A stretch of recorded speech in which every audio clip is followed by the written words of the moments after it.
Hey guys, welcome to Cutting Edge EDC. If you're joining us for the first time, go ahead and subscribe, drop us a like, and leave us a comment on this video. If you're not joining us for the first time, thank you for coming back. We appreciate all of the support. Now stay tuned because we're going to talk about some knives.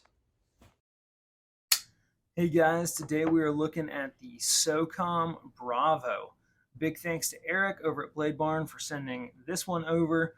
Check out the link in the description. I've got a link to his website and I've got a link to his YouTube channel. Now, if you want the best deal from Eric, you ought to go check out his YouTube channel. His phone number is listed there and you can call him and he will work a deal with you. Okay, let's look at some of the specs on this knife before we get into the nitty gritty. Here's my tape measure. All right, we're looking at 4 inches on the blade and 5 inches on the handle. Overall length on this knife is 9 inches. Get a weight on it.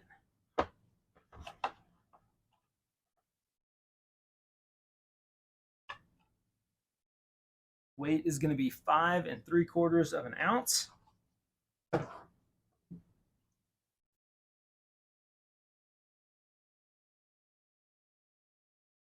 And the blade stock is going to be 190 thousandths of an inch. Okay. For hardware, we have got T20 at the pivot. We've got T8s for everything else. Body screws, pocket clip screw, the lock bar insert screw. All going to be T8s. For the blade, we have got M390 with this beautiful DLC coating on this particular configuration. We've got titanium handles with carbon fiber scales, and it really does look nice. That pocket clip is milled titanium, and it looks awesome. I do have some complaints with it. We will get into that in a couple minutes. But yeah, really, really attractive knife, especially in this configuration. I really like the DLC, titanium, carbon fiber, everything about the materials here and just the overall presentation of this. I'm a big fan of DLC. This one looks really nice. The other configurations of this knife also look good, but they just don't quite do it for me like the DLC and carbon fiber. I really like this particular configuration. Okay, the action. That was the first thing I noticed about this when I pulled it out of the box. The action is just insane. I'm a big fan of the Socom Elite, so the sort of standard for me that I was going to measure this against is the Socom Elite. And I was worried that it wasn't going to measure up. I was wrong about that. It absolutely does. Do I think it has a better action than the Socom Elite? Yes, I do. I do think that this actually has a better action than the Socom Elite. It is incredibly smooth. It is totally drop shut, and the lockup is absolute. Now, of course, on the Socom Elite, lockup is absolute. It is a smooth action. It's just not quite as smooth as you get on the Socom Bravo. Now, I will say on the Socom Elite, I've handled several of them, and there is quite a bit of variation in the action. So on the Bravo, I'm not sure if it's still going to have that variation. This is the only one that I've handled, but for sure on this particular one that I'm holding in my hand, the action is just next level. Really nice action. The milling on this knife is beautiful. Really nice, sharp milling. Looks great. Catches light just right. When you're looking at this thing under lights, every detail really pops. It does look like a Chinese knife because it is produced in China. This, of course, is a collaboration between Microtech and Rike Knife. Rike Knife has done an excellent job with this design.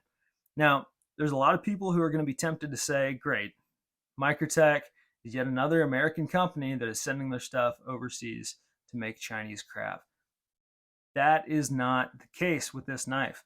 I'm not denying that that happens sometimes, but that's not what Microtech has done here at all.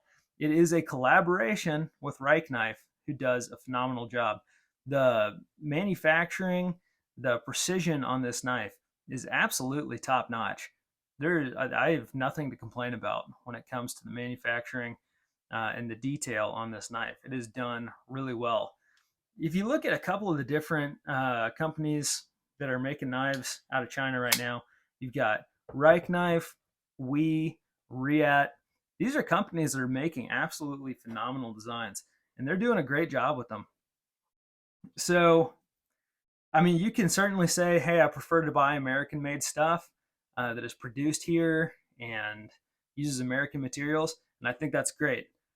Currently, all of the knives that I own are American made, produced right here in the States. I love American made stuff. But if we're just talking about the quality, um, it's there, 100%. I have no complaints with the quality of this knife. I don't care where it was produced. They've done a phenomenal job. And Rike has certainly certainly branded this knife, not just with their logo, but with the design. It looks like a Rike design, and it feels like I would expect it to feel for what it costs. I mean, you get what you pay for. This is a premium knife, and it feels premium. So absolutely top notch there. There are a couple things about this knife that I don't like. We will bring out the Socom Elite for comparison here. The first thing I want to talk about is purely aesthetic. I don't like the fuller on the blade of the Bravo. The blade on the Socom Elite, and I know these are different knives, so I'm not saying that they need to look the same. The blade on the Socom Elite is a very serious design. I mean, it is solid, serious, sort of no nonsense, if you will. The fuller on the Bravo, to me, it kind of looks like a toy. It's just a little bit too cute, a little bit too tactical for my taste.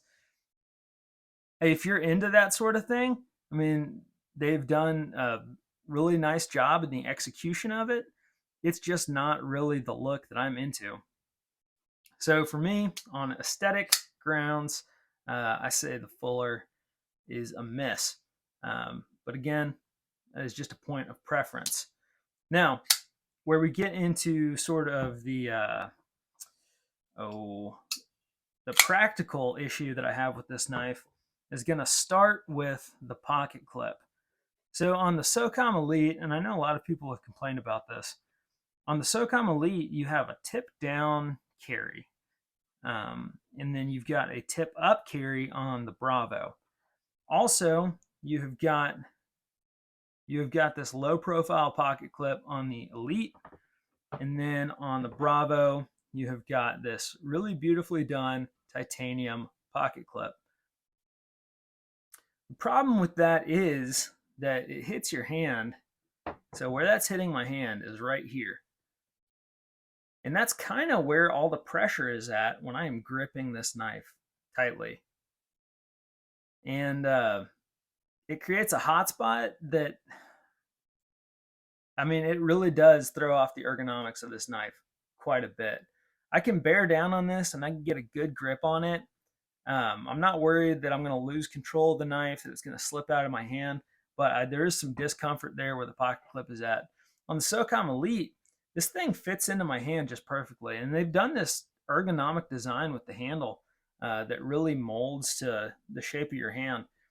And I have no complaints with the Socom Elite when it comes to ergonomics. I think it's one of the best ergonomic knives that I have. The pocket clip falls in a place where my hand naturally kind of draws away from the knife at that point just because of the shape of my hand. And so where that pocket clip sits, it's not creating any hot spots. It's not in the way. And I don't feel like I'm bearing down on the pocket clip. I feel like I'm squeezing the actual knife itself. It's very comfortable. You can hold it in multiple different positions, and that pocket clip doesn't seem to get in the way at all. that is going to be something that I think is really going to hurt the use of this knife. Especially if you're doing something like, I don't know, cutting twine on hay bales or something like that, where you're holding this knife a lot of the day. If you're cutting twine on 300-400 hay bales, you're holding this knife for a couple of hours, that is going to dig into your hand. It's going to make, it's going to become more and more uncomfortable as you use it. And then this beautiful, nice, sharp milling that they've done also creates another hot spot on your finger right there. And so if you're using this thing for a lot of hours on end, I mean, it's gonna create a raw spot on your finger right there. As good as it looks, I think that's going to be a mark against this knife if it's something that you plan on using a lot. Now, if it's going to be a safe queen, if it's your Sunday carry, that doesn't matter. So, even the pocket clip there, if you're just using this thing every now and then, opening boxes and whatnot, I wouldn't worry about that at all. But if this is something that you're going to carry around and use, probably as a heavy user, this would not suit you as well as the Socom Elite. I know between the two, if I could only have one, I'd pick the Socom Elite. That's just my humble opinion. And if your opinion is different, I think that is just fine. But absolutely, the Bravo is a beautiful knife, really great design, well executed. And yeah, if you want to pick this knife up, you can do that. It is available at Blade Barn. And like I said, go check out his YouTube channel and give him a call. He will make a good deal with you on this knife and many others that he has available. Until next time, you guys have a good one.